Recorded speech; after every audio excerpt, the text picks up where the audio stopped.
El antes de Pablo Escobar y el ascenso al poder. Pablo Emilio Escobar Gaviria nació el 1 de diciembre de 1949 en Río Negro, un pequeño municipio en el departamento de Antioquia, Colombia. Fue criado en el cercano barrio de Medellín, una ciudad en crecimiento durante la década de los 50 y 60. Su familia era de clase baja, su padre, un agricultor, y su madre, una ama de casa devota. Escobar creció en un entorno humilde, lo que lo hizo estar muy familiarizado con las dificultades económicas. Desde joven, Escobar mostró una notable habilidad para los negocios, aunque no de la manera convencional. En su adolescencia, comenzó a involucrarse en actividades ilícitas para ganar dinero. Su primer negocio importante fue el robo de lápidas de mármol de los cementerios, que luego revendía a precios elevados. No era un ladrón común, Escobar ya estaba desarrollando una mentalidad pragmática y astuta para conseguir lo que quería, un patrón que seguiría durante toda su vida. A principios de los años 70, Escobar se unió a varios pequeños grupos criminales de Medellín, dedicados al contrabando de coches robados, falsificación de documentos y otros delitos menores.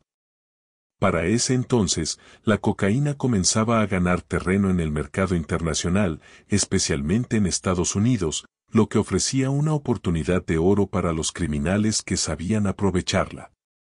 Pero fue en 1975 cuando Escobar dio el primer paso para lo que se convertiría en su imperio de narcotráfico. En ese año, conoció a un hombre clave en su carrera criminal, Jorge Luis Ochoa, miembro de una familia también involucrada en el narcotráfico. Ochoa tenía contactos y acceso a laboratorios de cocaína en las montañas de Medellín. Juntos, comenzaron a transportar la cocaína a los Estados Unidos, utilizando rutas de contrabando y la corrupción local para proteger su negocio. En sus primeros años en el narcotráfico, Escobar no era aún el rey de la cocaína, pero ya empezaba a hacer una pequeña fortuna. Sabía cómo ganar influencia, corromper a policías y funcionarios públicos y asegurarse de que su negocio no fuera detectado fácilmente por las autoridades. Era un hombre inteligente, carismático y completamente decidido a llegar lejos. En 1976, Escobar se asoció con Carlos Leder, un colombiano que estaba involucrado en el tráfico de drogas a gran escala, particularmente en la ruta que conectaba Colombia con Florida. Juntos, comenzaron a establecer lo que sería el Cartel de Medellín, un imperio que dominaría el tráfico de cocaína en América durante los años siguientes.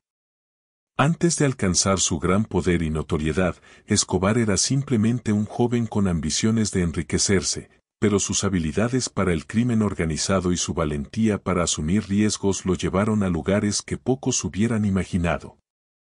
A medida que el tráfico de cocaína crecía, también lo hacía su red de contactos y su capacidad para hacer negocios a gran escala, lo que finalmente lo llevó a convertirse en una figura temida y respetada. El después de Pablo Escobar. El hombre de poder y su caída. Una vez que Pablo Escobar alcanzó el poder absoluto en el tráfico de cocaína, su vida se transformó de manera radical. Lo que comenzó como un pequeño negocio de contrabando en los años 70 se convirtió rápidamente en un imperio global, generando miles de millones de dólares y convirtiéndolo en uno de los hombres más ricos del mundo. A continuación, te cuento cómo fue esa etapa de su vida después de consolidarse como líder del Cartel de Medellín. En los años 80, el Cartel de Medellín era el principal proveedor de cocaína hacia los Estados Unidos, controlando hasta el 80% de las importaciones de esta droga. Escobar no solo era el líder de la organización, sino también un hombre que poseía una fortuna gigantesca. La revista Forbes lo incluyó varias veces en su lista de los hombres más ricos del mundo, con una estimación que lo colocaba en el puesto número 7 en su apogeo, con una fortuna que rondaba los $30.000 millones. Con tanto dinero, Escobar vivió una vida de lujos extremos.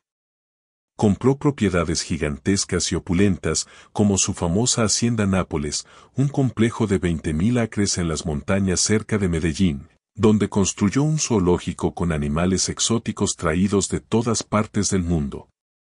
Su fortuna también se reflejaba en los vehículos de lujo, las joyas y los aviones privados que poseía. A pesar de toda su riqueza, Escobar no olvidó sus orígenes humildes. Era muy conocido por su carisma y por sus actos de filantropía, en los cuales construía viviendas, hospitales y campos deportivos para las comunidades pobres de Medellín, donde se le llegó a considerar como un Robin Hood moderno. Escobar incluso ofreció dinero para financiar la campaña presidencial de algunos candidatos que podrían ayudar a sus intereses. Sin embargo, la vida de Escobar no solo se definía por su riqueza, sino también por su brutalidad. Durante la década de los 80, Colombia vivió una de las épocas más sangrientas de su historia, con miles de muertes relacionadas con el narcotráfico. Escobar no dudaba en usar la violencia de manera despiadada para proteger su imperio.